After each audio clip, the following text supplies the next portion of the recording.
தஞ்சங்குளும்போர் 2ஆம் பாலம் அருகிலுள்ள இருவழி சாலையில் சட்டவிரோதமாக மாற்றியமைக்கப்பட்ட பசிகா லாஜாக் எனப்படும் சைக்கிள்களில் சிறுவர்கள் அபாயகரமான முறையில் சாகசங்களில் ஈடுபட்ட காட்சி வலைத்தளத்தில் வைரலானதை தொடர்ந்து பொதுமக்கள் தொடர்ந்து கண்டனத்தை தெரிவித்து வருகின்றனர்.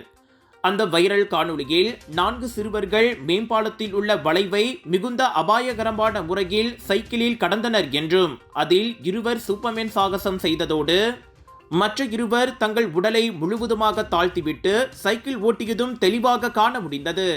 இந்த காட்சியை பதிவு செய்த வாகன ஓட்டுநர் அவர்களை பின்தொடர்ந்து செல்லும் போது மீண்டும் மீண்டும் ஓன் அடித்தும் சிறுவர்கள் எந்தவித முன்னெச்சரிக்கையும் எடுக்கவில்லை என்று குறிப்பிட்டார். இவ்வீடியோ வைரலானதை அடுத்து சமூக வலைத்தளங்களில் பெரும் அதிருப்தி கிளம்பியது. காவல்துறை உடனடியாக நடவடிக்கை எடுக்க வேண்டும் என்று பலரும் வலியுறுத்தி வருகின்றனர்.